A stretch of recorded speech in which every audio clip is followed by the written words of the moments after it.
Hi, everybody. Welcome back to Gentlemen Before Cinephiles. It is ALFRED August.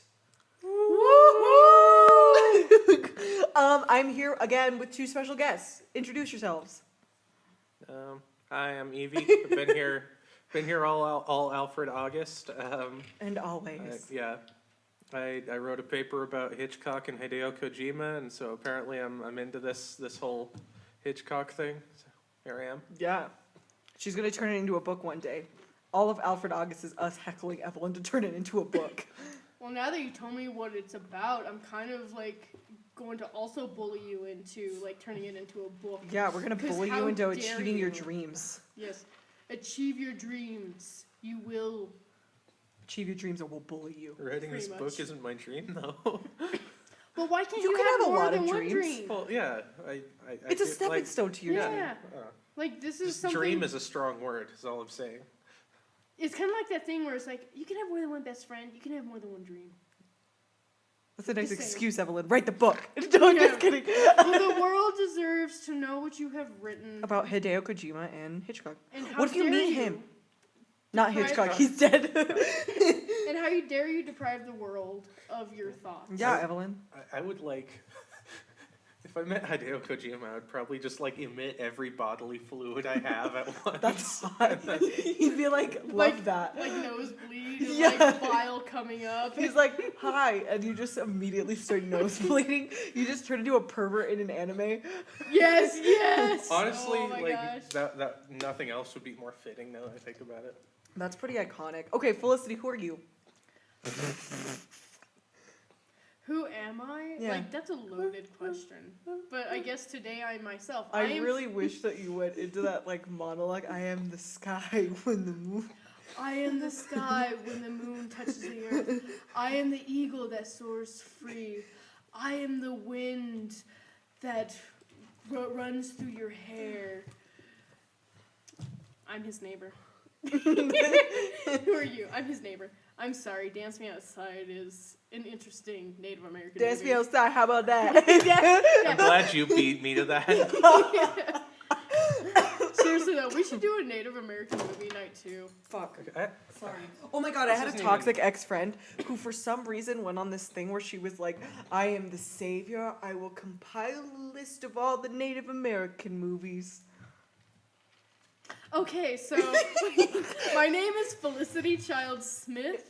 And I am a Native American. And I am a Native American woman. The whole no Adam. So anyway, I am also on this ALFRED August podcast, but I have not been here all month. Yeah, she was here for Marnie. And now she's here for String, or what do we call it? Yeah, it's called String. It's called String. Alfred Hitchcock's String. And if you watch String a bunch of times, you get rope. You get string theory. You get string theory. You want to know? But that's just a theory. A string. You want to know if we got string cheese? It'd be the string cheese theory. Oh my god. For those of you who I love that. For those of you who don't know, I totally stole that joke from comedian Brian Regan. I love that. I love that. That self-awareness. So. Well, I'm not getting nailed for stealing people's jokes like some people. Oh my gosh. Okay, we're getting into Rope. Rope. It is not only the gayest film Hitchcock has ever made. Are we sure about that? I It's think such a Strangers good on a film. Train is gayer. Yeah, that's fair. That's Rope a good is about point. two gay guys who are already together. Strangers on a Train is Three about a gay guy guys. being like, hey dude, Well, three gay guys, because Cary Grant was also supposed I'll to be kill your gay. wife, dude. Cary Grant is gay. Well, yeah, but you know, Was gay. Was gay, but no, Is- he was Am their gay? gay professor Am gay. that they supposedly all had an affair with. Jimmy through, Stewart. It's not Cary Oh Grant. my gosh, what is it, Cary Grant? Yeah, it is Jimmy How Stewart. dare you? Well, I wrote a Desperate fanfic Rides where I again. shipped Jimmy Stewart with Cary Grant, so... They're the same person in my mind, apparently. I mean, that's why I was so confused for a second. I was like, Cary Grant was gay. No. Oh, well, yeah. But what does he have? but- Oh my god, Cary Grant was the dead Jimmy- body. Yeah. Oh my gosh. No, we know who the dead body is. I don't remember that actor's name. That though. is true. I don't know. I don't remember He either. was a young man though, but yeah, it's James Stewart. I'm sorry, I'm an imbecile. It's I don't okay. know We love names. you. Vivian Lee, Janet Lee, Cary Grant. Half Jimmy of the Stewart. podcast is just me being like, Evelyn, what's that name? And then there's a long pause, and then I just remember the name. But Rope is a very interesting film for Hitchcock because it was Hitchcock considers it a failed movie, which we'll talk about more in depth as we go along. I don't necessarily know. Felicity, it's your favorite Hitchcock film, isn't it? Is Yes. it? Is it not? Is it? Yes, it is. Oh my god, I love that. So let's go ahead and go into the history of Rope. Rope is based off of a play, which was based off an actual case. Felicity will get into that in a second. Actually, Felicity, do you want to get into that and then you want to explain the narrative? Oh, do I ever? I love that. Okay, yeah, go for it. So there's these two young men in the 1920s. Their last names were Leopold and Loeb. I mixed up their first names because one is Nathan, one is Richard, but I can't remember which last name is attached to who. So I'll just call them Leopold and Loeb. And they were really, really smart young men. Leopold, when he was 14 years old, he actually graduated high school and immediately started college from there. That's how fast he could move through school. And Loeb was only a year behind him. Very intelligent, intellectual boys. And they decided that they were going to concoct a plan to commit the perfect murder. Mm-hmm. And so they did succeed in murdering this poor boy by bludgeoning him to death and pouring acid on his face so that way he could not be recognizable. And they also stupidly wrote a ransom note to his family, which is... What are they ransoming? Well, they killed a guy. They might as well make some money. True. Actually, that was their actual thought process, to be honest, because they thought they were going to get away with it, and they thought they were going to get the ransom money. Idiots. And, it gets better. Oh, Jesus. So... I didn't know the full case. I just knew that it was based off a case, might I add. So, Leopold, apparently he was, a big, bird watcher expedition person, and he would actually, lead bird watching expeditions. Oh. So, they dumped the body on one of the trails that he frequents. Oh, my God. And, leaves his pair of glasses. Leaves his glasses with his prescription and a special kind of, That's hot. frames that only 3 people in the Chicago area had at the time at the crime scene.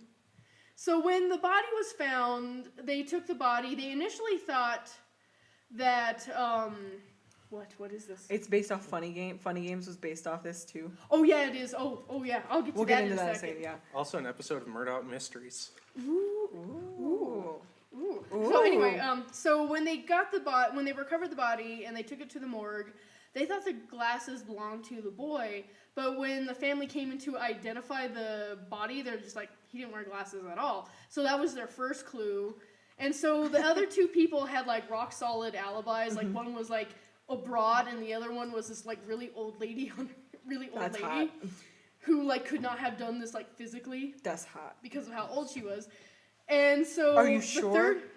Have you seen arsenic in old lace? No, just kidding. True, but but they're poisoning him versus That's true. bludgeoning a kid and pouring acid on his face. And then dumping him on a trail. That's a little, dumping him on the trail. It's not as quirky as arsenic and old lace for sure. Actually, okay, well, this poor boy. Yeah. This poor boy, we're making fun of him. I'm not making fun of him. I'm making fun of his terrible murderers. Just a poor boy. Nobody loves him. And so it's just a poor boy from a poor also, another thing that there was witnesses who said that, 2 young men, got out of the car, which was, a gray sedan at the time. Mm-hmm. And so they, so they knew a car, they knew the glasses, and it turns out one of the owners of the glasses was this boy from this elite family. Oof. Both boys were from elite families, by the way. So, no one wanted to believe that these boys could have done it because they had good breeding. And also, they had zero motivation to want to kill someone. That is straight up funny. That was a poor... coming from a 1920s perspective, this murder was a poor person's crime. That was a crime of poverty.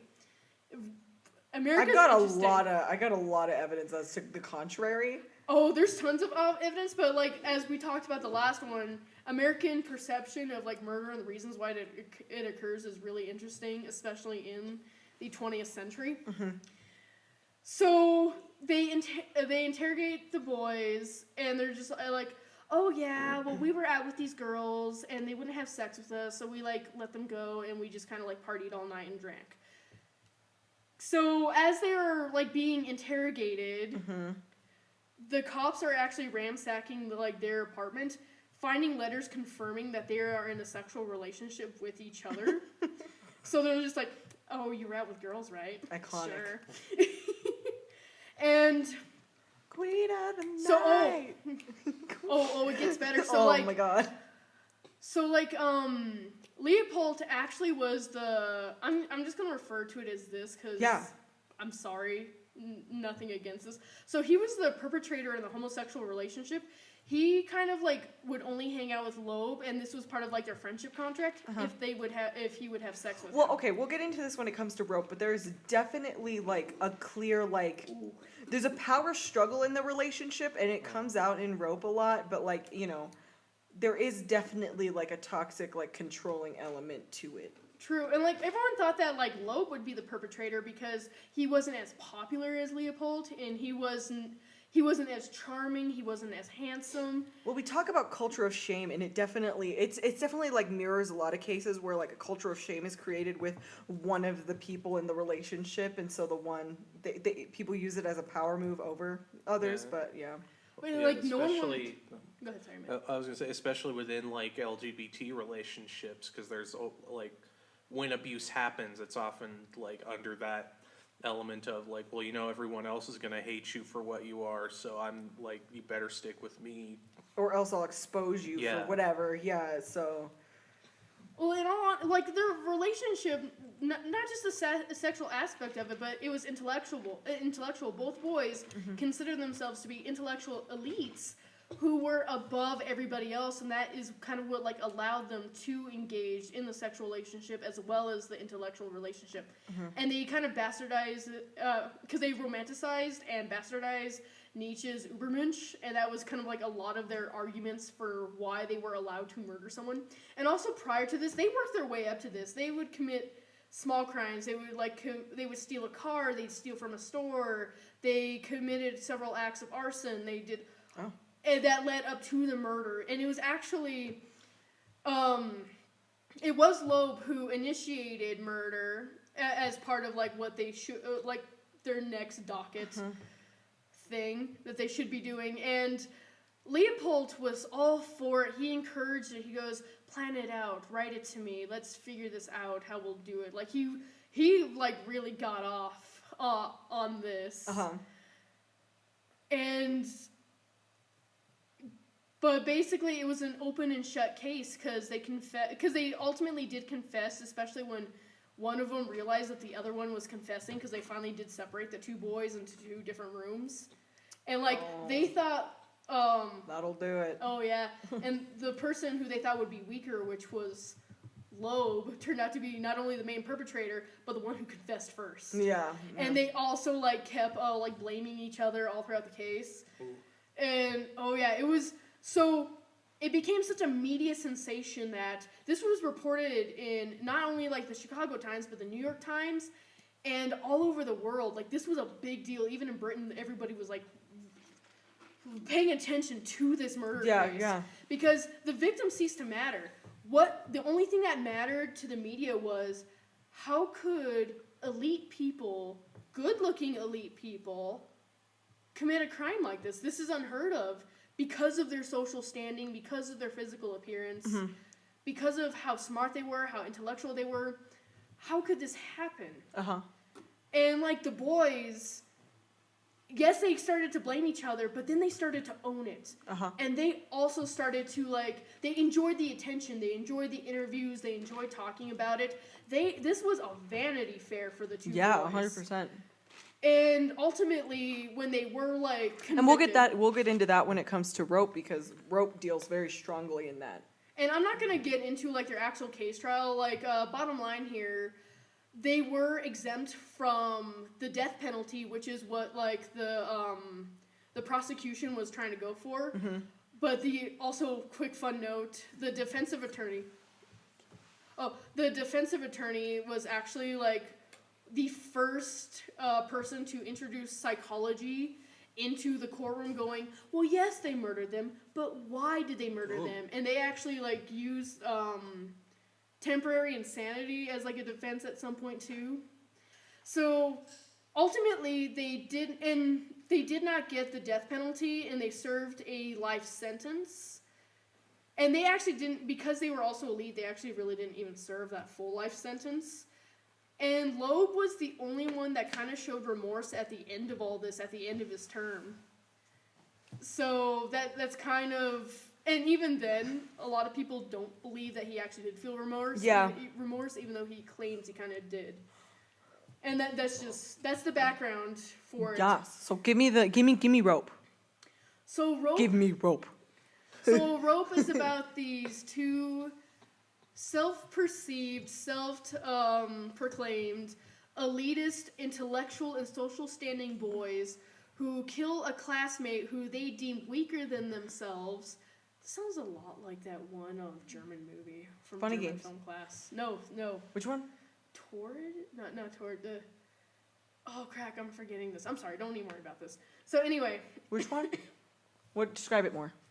So there was this, German film movie that was made after the war, and it was about, this boy who, stole and this was, a boarding school. This boy stole from another boy, so they all decide that they're going to, torment him as punishment. I don't remember this And at he kind of, all. allows it to happen because of, the social shame of being found out. Uh-huh. But it got to the point where they almost, murder the kid. Jeez, So I don't remember this at all. So then, there was, a mini trial with, the adults, sitting down with all the kids asking Oh, questions. are you talking? It's a Hanukkah. No. Is it? Are you sure? No, it's not that one. It starts with a T. Oh, weird. So anyway. But anyway, yeah. So they kill a classmate who they deem is intellectually and socially inferior to them, and they do get into the Ubermensch a little. In the Oh, film, 100%. don't Yeah, they? we'll they talk do. about that philosophically. They took his philosophy. and turned I it around taught on them him. Well, this. they had a Do you start at the professor. head or work your way up to the feet? Kind So of they- mine. Sorry. No, it's fine. Jimmy Stewart impressions are fun. Oh Jimmy my Stewart's god. just amazing. Dana I love Carvey him. is the best Jimmy Stewart impersonator Yes, ever. he is. Oh my god. But anyway, so yeah, keep going. So not only do they just kill this boy, they hide his body in a trunk that they then celebrate to have a party in that very room in which they had just murdered someone to show their superiority that they could get away with it, but also to flaunt it, kind of like the boys. But I want to say it was an accident that they didn't clean up the body in enough time.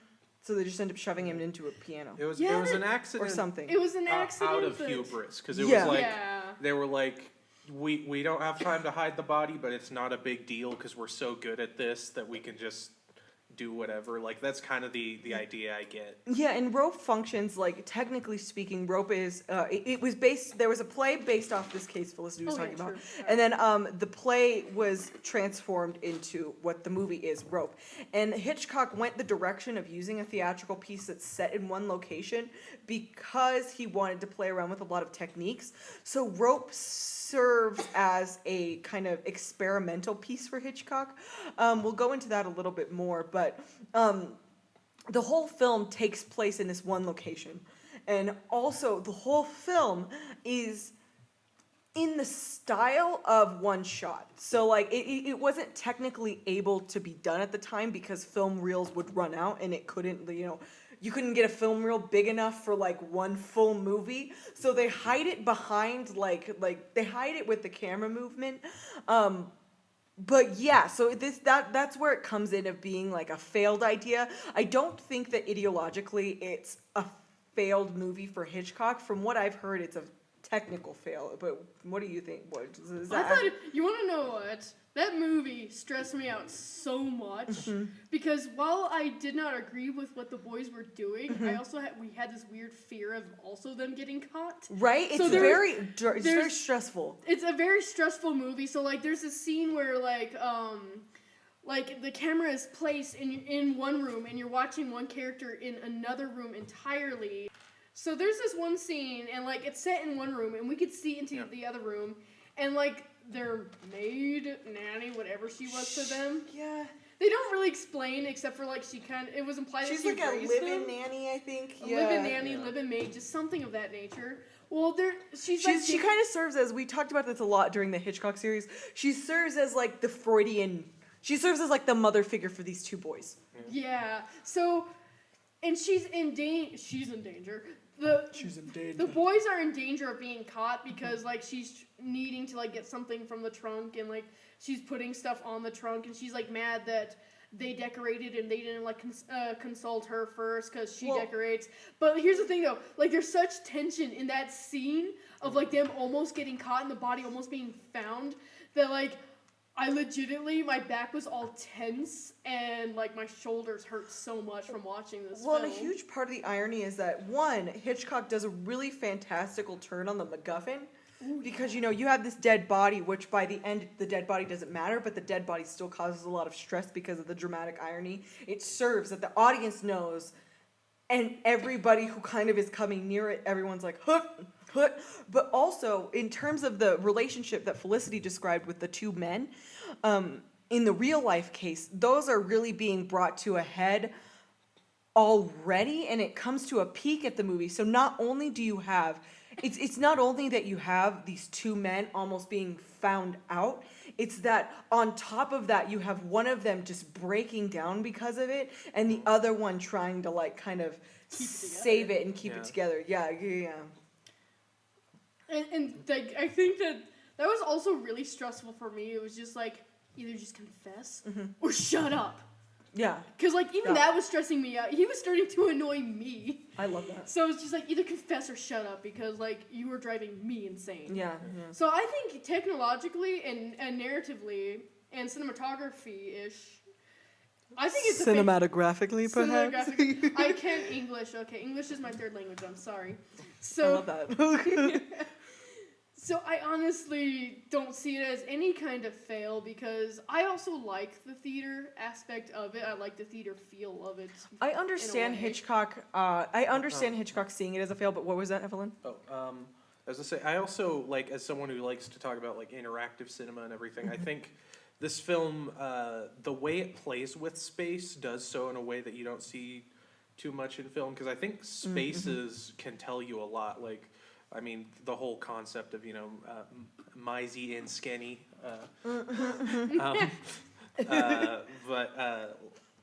Like, you can learn a lot from just exploring a space, and I think kind of having this ongoing party and kind of injecting the viewer into it it does something, because when I think of Rope, the thing I think of is intoxication and how that plays a big part in this, and especially the two murders, how, you know, they're drinking and chilling as things go on, and one, the more he drinks and the more he thinks about what happens, he breaks down, and the other guy, the more he drinks and the more he thinks, the more cocky and smarmy he gets. Yeah. And that kind of, it almost, I feel like, mirrors what happens to the audience in that we're in this dramatic irony, and that I like kind of watching people watch this movie, people either get really stressed out, like Felicity was saying, or they get really cocky, like, ooh, I know what's gonna happen in this movie, and that puts me above these people. And like the way that, like, combined with the continuous shot angle, it puts us in the position of being at,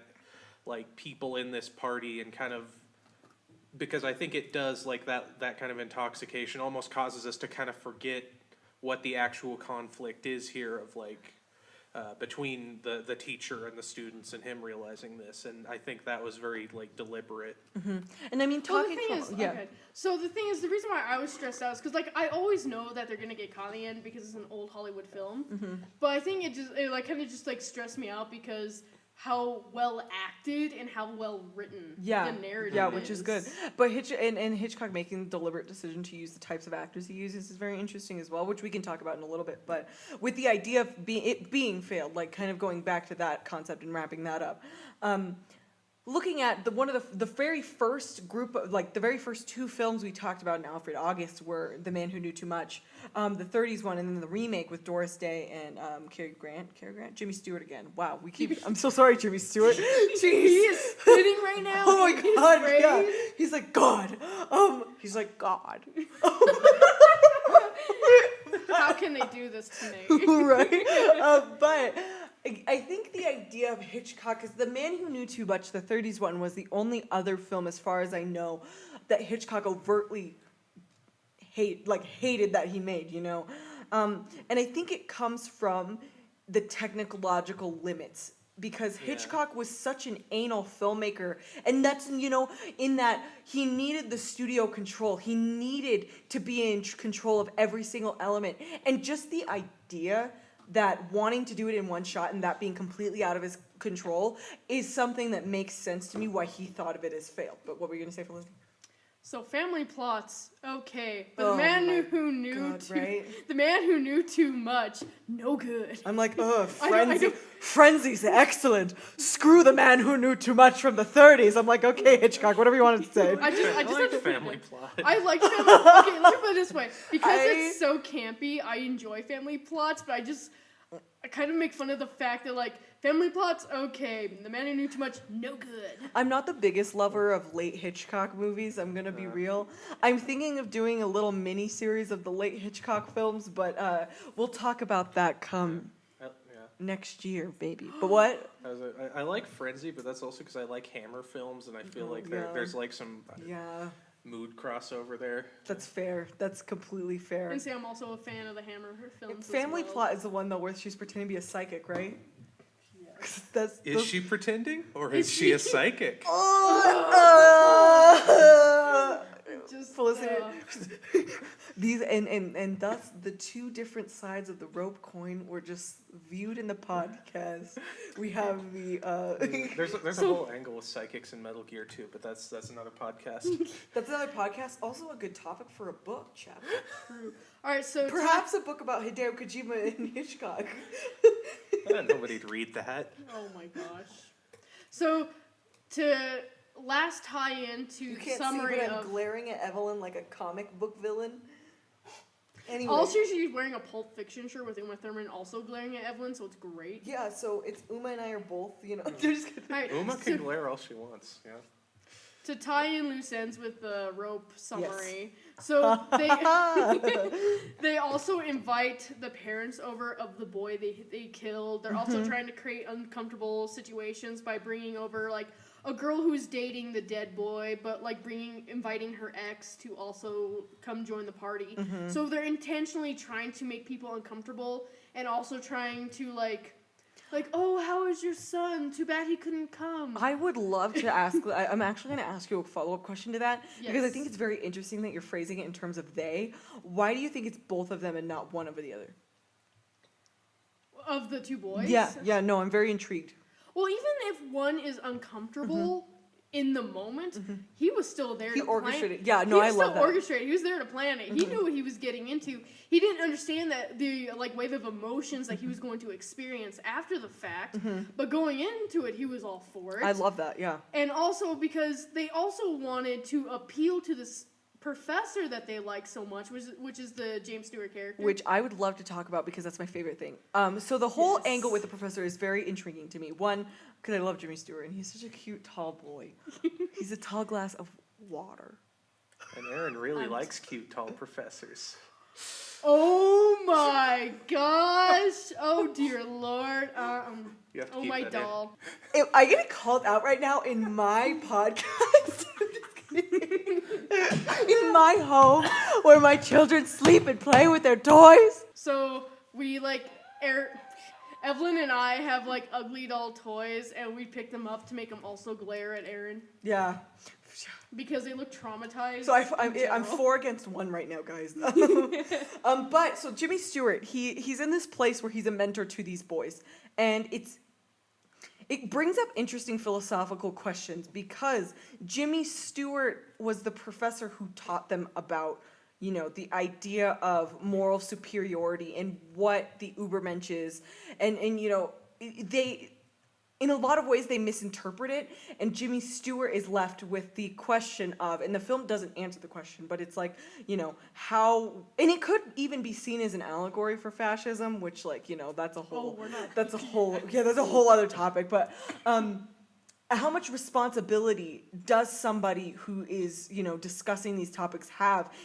Like, how much responsibility do they have if they're teaching people these philosophical ideals and people take them the wrong direction. Like, how much responsibility does the teacher and the messenger, I guess, have in that, you know? But what were you going to say, Felicity? Well, what's also interesting too is, all right, so we have one boy who's cocky, one boy who realizes, oh my God, what have I done? Mm-hmm. Well, we also have the professor who's equally as cocky, and then has to go through the emotions of realizing how badly he feels that he screwed up. Yeah. Because it's So almost like it was- it's a thought experiment for him, and for Yeah. him it's not real, and it's just him being, you know, him having hubris from a distance, you know. But once he realizes that it becomes real, it's him confronting that. Well, he also introduces the idea of murder to Yeah. them.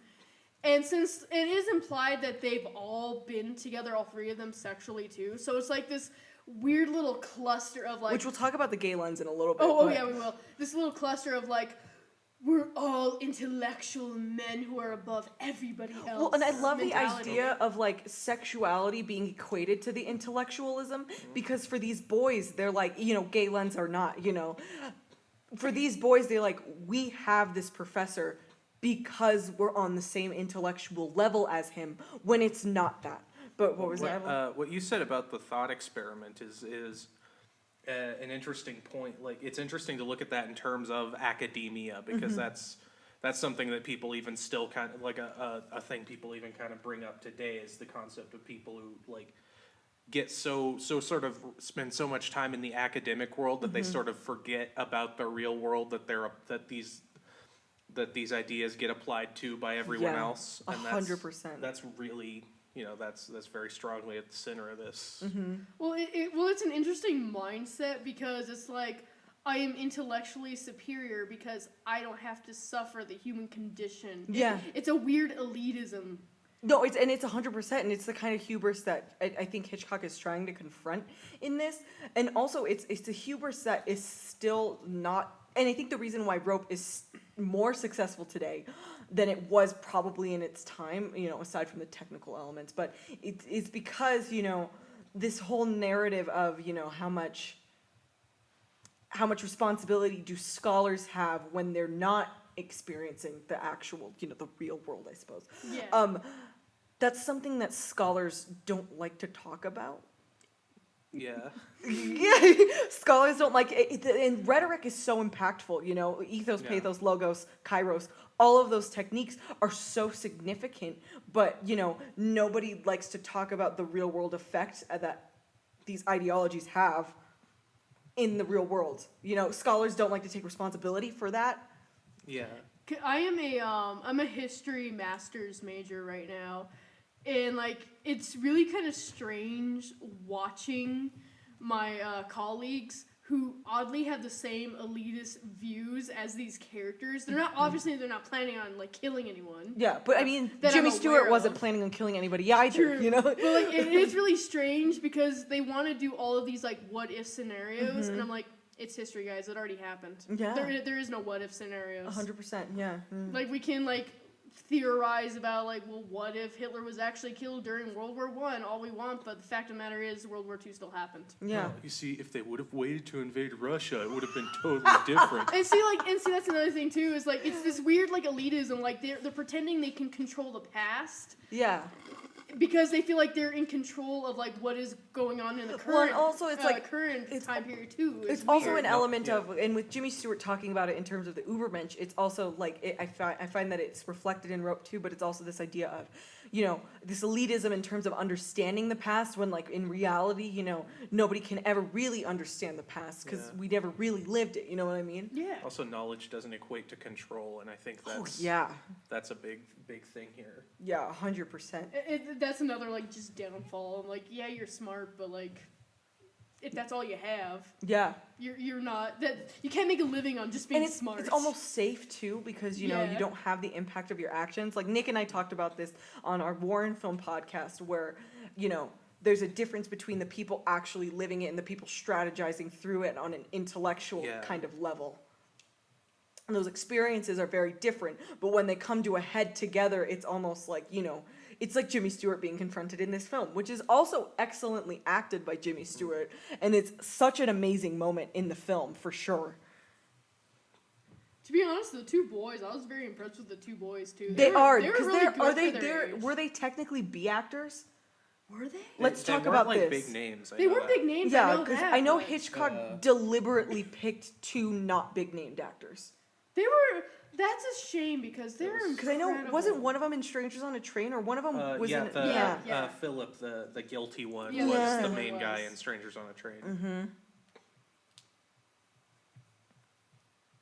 I'm determined to like find that one movie that I brought up earlier. So I'm like scrolling through this while we're talking about love this. that. By the way, Do you log them by day? they're logged by year, so it's like I No, have to do go- you, like, when you add them to your thing, do you say, like, add diary entry? No, it's by Oh, year. that sucks. And Well, like, because when you do diary entry, it's in the order you watched them. I'm still gonna have to go back so far Oh, because okay, I've fair, watched fair. tons of movies. Fair. Yeah, so let's talk about the homosexual lens. Who wants to talk about that first? I've done enough talking. I just kind of want to hear. It's your favorite movie. What it Talk says. more. Okay, so reading about this, Hitchcock was trying to equate sex with murder, and that's another thing. So it's intellectualism, sex, and murder were all heavily intertwined in the film, and if Erynn quits breaking her things, Right, I keep knocking things over. Do I you guys keep know what coughing, comes so- between sex and fear? What? Fünf. oh my god, You're gonna oh my fucking go. god, I hate you. Pack up your ugly dog and get out of here. you're No, I'm just- something else. The homosexual lens of Rope. So homosexuality. Now looking through different lenses is something I've talked about a lot on the podcast, and I'm just going to I kind of didn't get explain finished it. what I was saying on it though. 1 second, we're starting over. So talking about different lenses through which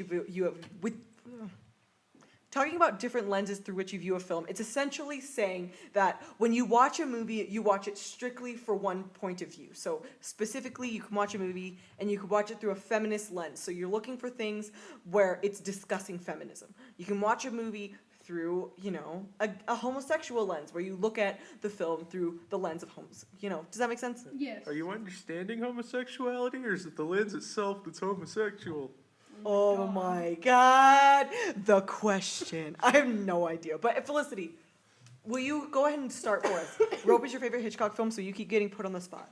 Okay, so Alfred Hitchcock wanted to equate murder, sex, and intellectualism into like one entity. So when the film starts, we are hearing the boy who's being murdered cry out because he's being murdered. But he's also having a sick orgasm. Just kidding. Actually, well, no, that's what Hitchcock Yeah. intended. That was like the catalyst of orgasm because the two boys are engaging in this sexual act of murder because they're getting off sexually from it as well as intellectually.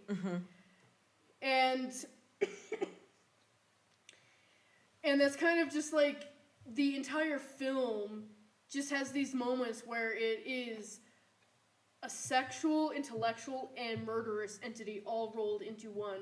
Like, so when the boy who is getting really nervous because he's realizing the gravitas of what he had just done earlier with his friend, Yeah. it's supposed to, like, mirror the, person who needs to be coaxed into a sexual relationship, and is supposed to be, the more submissive one in the relationship, whereas the other guy who is very cocky about it, he's the one who is presenting the homosexual relationship and advocating for it and trying to get the other to lure the other person in. And it's not necessarily Hitchcock wasn't necessarily like trying to say like all gay men are predators and that's how they end up with their partners. I think he's showing the toxicity that comes from repressing that. Yes, Yeah. that is actually precisely what he's showing. But the fact of the matter is like the cocky one definitively had a sexual relationship with. I'm sorry. I'm What? laughing because you said it like a gossiping grandmother. You were Oh. like, the cocky one, and I loved that. Oh. That was so good. Sorry, it made me giggle, but what? Continue. Okay, so the cocky one definitively had a relationship with Jimmy Stewart, and Jimmy Stewart was that person. He was the one who was like opening this new world up to homosexuality to that person, and then they added in a third person into their relationship, which is how all three, and because they're all in the same class and they're all and they're all like Well, and it's almost on par like Jimmy intellectually. Stewart was the one in power with the cocky guy, the cocky one. The cocky one. But so then this kind of cocky hubris character needs to find somebody like that to him. Yes. In a lot of Yeah. ways too, so you have this kind of like cyclic nature to this kind of relationship. But Evelyn, Well, did you I want? don't know, I was gonna, Go like for it. you definitely see that a lot in their interactions where. Hang on, I had their names for a second. Brandon and Jimmy Stewart's character, Rupert. Rupert. Brandon and Professor Rupert, like you can see how he's like every time Brandon says something or kind of alludes to this murder and everyone kind of doesn't get it, he's looking for that kind of approval of this, like almost every time he interacts with or looks at Oh, Jimmy Stewart. That's you super can, like, interesting. Yeah. he's got this like are you proud of me now, Daddy? Kind of like. Also, you no, proud that of you me bring up a now, good point Daddy? too, because Jimmy Stewart's so like not even thinking about the real implication. You know, he was like, haha, let's just murder the weak, haha. But he's not thinking about it in real terms. So Yeah, and anytime then- he's like, yeah. I murdered the weak, wink, Jimmy Stewart's like, what? Yeah. And he just doesn't get it. I just love Jimmy Stewart. He's just like, well, because if you murder a poor man, it's because he has no outcome on society in the long run. Anything he does doesn't matter. And like it is, and it's Same. and like you see, and like Evelyn was saying, like that the cocky one's character is just eating this up, going, yes, I did that. Yes, you understand me, and like Oh, yeah. yes, I get you. The entire yeah. time, and like the poor freaking out one, it's just like, we did this, oh god. She's like, oh my god, what is happening? I'm gonna go drink by the piano. Yeah, Yes, he's like, yes. I can't believe we killed someone. He's like, stop. It's- Oh, real talk though, that like literally that relationship, I'm not saying Charlie and I didn't murder anybody, but literally anytime I was trying to be subtle with Charlie, he would immediately be like if I was like, if Charlie and I did something and I'd be like, let's keep it quiet, he'd be like, what? Huh? What are you trying to tell me? What are you talking about? Huh? What? That feels very appropriate. It's so honestly. annoying. It was so annoying. So like, I just feel I know that stress on like a me trying to keep subtle about random things in my life versus like murdering somebody, but I feel that on a subtler level, that brings stress in for me as a viewer, as a spectator, because I understand what it's like for somebody to be like, huh? You mean we shouldn't tell somebody we murdered someone? What? Like, you know what I mean? I actually had a friend like that, and I was the person who like had actual stuff at stake if like my secret got out to, and particularly my family.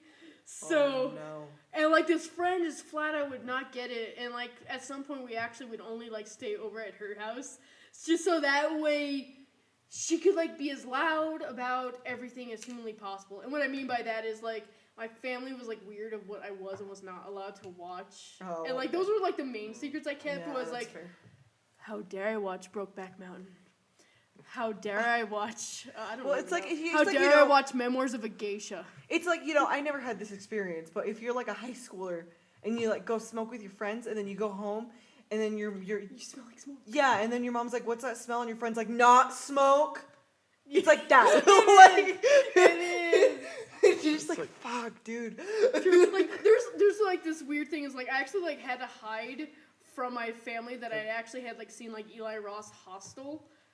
And it was really You needed to hide from Evelyn and I that you had seen Eli Roth's Hostel, because now I'm judging you. I don't know about Evelyn. like well no like because like the Hey, you beginning want that part dick, is you gotta like appreciate his work, well the beginning like so my Have I family- been called out sexually twice on this pod? I commented on his Instagram photo yesterday and I was like, this outfit is iconic. Oh He hasn't my replied Lord. yet with his number, but that's fine. so what I mean by Play that the is long like game. Yeah. like I was allowed to watch like murder and violence, guts and gore all day long, but anything remotely romantic or sexual was like a no-no thing in my house. So like the first half of like Hostel is just like really sexual, I guess. And like, well, like let me put it this way, I've seen worse. So And then, like, the second half is I've obviously not seen Hostel. You've not seen Hostel? No. Why are you Okay, so right now. hostile about it? Yeah, Because I walked out of Cannibal Holocaust, and anything based off that, I'm not gonna watch. So anyway, like, so I had to, like, hide that, and my friend was in the car, and my dad was driving us, and she goes, "Didn't you like that movie where, like, the guy's head was bashed in?" And my dad had just watched Hostel at home without his kids. And so he goes, "Did you watch that film when Megan was dropped off?" And Oh I'm my like, god. "Megan, I'm gonna murder you." You're like, I'm going to actually kill you. All right, now that we're done cutting stuff out of the Anyway, podcast. yeah. And then to see this concept, like, I think this concept is really well done in Rope, but to see it kind of, like, taken into interesting directions, I would totally watch Funny Games. Because that dynamic is the exact same. And also, watch the original German one. Don't watch the... I love you, Tim Roth. I am so sorry. I am so sorry. Watch the original one. I don't think Tim Roth is an excuse to watch something. Just saying. I think he is. Tim Yeah, Roth I is a watched- cutie. Not Funny Games. I've watched a lot of So Lie good. to Me, so. Yeah, I true. mean, I did. That's how. Yeah, lie to me.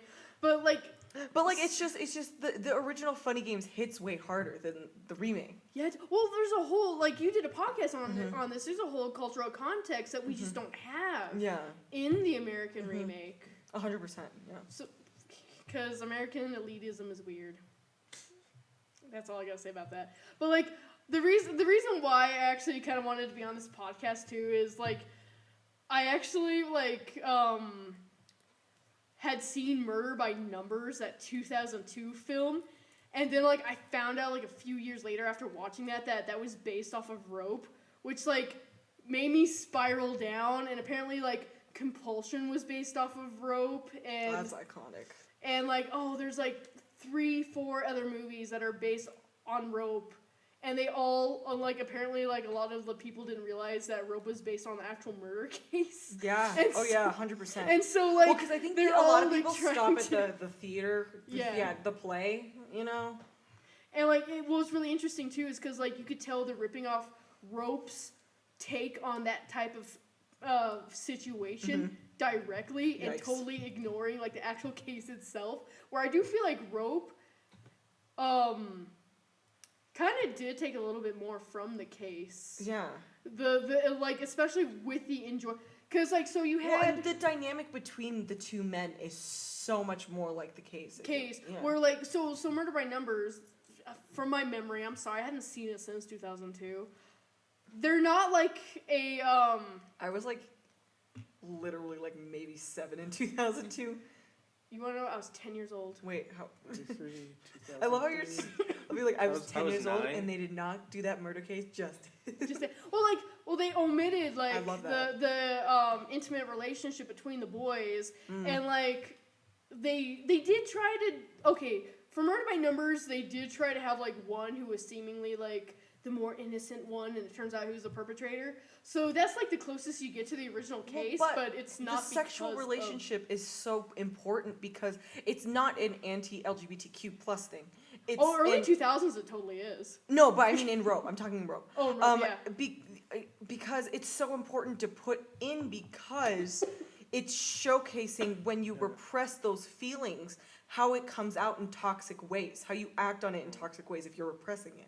Yeah, I also think it was kind of I don't know what you call it, like the gangster film paradigm where you're at that point in time you were able to explore things more as long as you tack on that this was a bad person that did it. Yeah. Yeah. Well, also because you always had the punishment of the homosexual character and or murder. They had to die at the end. Yeah. That's all we have to say about that. Well, no, I have a lot more to say about that, but like that's another podcast entirely. Fair. Because I have an entire rant about why the gay character always has to die, and that is an entire rant. Is all because of one movie, and I'll tell you guys about that one movie later. I love that. But yeah, does anybody else have any closing thoughts about Rope? String?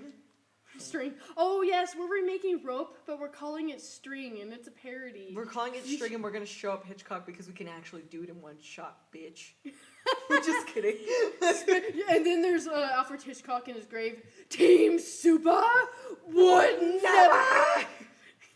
Jimmy Stewart's You're like, lucky wow. I'm not What was that, Evelyn? People say there's not a proper Hitchcock woman in this movie, but I disagree. Oh my Oh, god, there that's a good ass is. point. Yeah, continue on that. Because I can't remember her name, but she's she was engaged to the guy who dies, and it's only because she kind of like pries around and gets frustrated and leaves pretty early, but it's only because of her prying around that Jimmy Stewart kind of starts getting interested in prying around. So like. Yeah, and that's a side thing, but it is like people talk about Rope and they're like, yeah, it's the one movie where there's not a prominent Hitchcock woman who's like part of the thing, and I like. I would No, say the even important like the thing with Hitchcock nanny. movies. Well, the important thing Even with the Hitchcock movies is that women, regardless of whether they're secondary or tertiary or lead characters, they're always the ones that are responsible for the inciting incident, or they're Yeah. always the one with the knowledge that leads to the plot, Yeah. leads to the plot being like uncovered, leads to the plot being resolved, et cetera, et cetera. It's always the woman, and you're completely right. This woman is in a place where, she's very strong, Yeah. in spite of her being constantly heckled by these misogynist, like annoying hubris men. And Well, she also makes it a point that like the dead guy, she was with him because he was the opposite of what these like guys are Yeah. doing to her the entire movie. oh yeah, 100%, 100%. So she's so important to the plot as well. But what were you gonna say before? I was gonna say like even the nanny, because she was like a cause of like a lot of stress because for most of the movie, anytime they were in danger of being found out, it was because of her actions. She was it was always gonna be a woman She's that was like, gonna why are you putting all the food here? like I'm it just was imagining yes. Fran Drescher as this character because she Oh said my the nanny. gosh, that'd be great. I'm sorry. So anyway, Why is there a dead body in here? why did they do a Rope episode for Nanny? They did everything else for Nanny. That would have been such a fucking good episode of the day. Can I tell you guys? Okay, really quick fun fact about Erynn. Every day in elementary school, I would get up and get ready for school, and I'd watch two things. It was always, first it was an episode of The Golden Girls, and then it was an episode of The Nanny, and then we'd That's leave for great. school. It was a wild time. Oh my gosh, I used to do the same thing, but it was like whatever movie I was into at the time. Love that. I did that with League of Extraordinary Gentlemen in middle school. I was way too lazy to do things before school. That's fair. That's fair. Well, see, like I always did it as I was getting ready, so it wasn't like just like me sitting down and watching it. It was just like me having seen it so many times that I could like listen to it as I'm getting ready. Yeah. But yeah. So that is Rope, String, Rope Rope string. String. So Yeah. where can our listeners find you guys? My YouTube channel is Victoriana Gray, and my Instagram is also Victoriana Gray. Gray with an A for both of them. EV Override on YouTube and Instagram and Facebook. I think that's and Twitter. Yes, and you can find us as always, Gentlemen for Cinephiles, YouTube, podcast, Spotify, iTunes. We're trying to get on iHeartRadio. And yeah, you can find us on Instagram, Facebook, and Twitter. But we will see you guys tomorrow for the end of week 2 of Alfred August. Goodbye.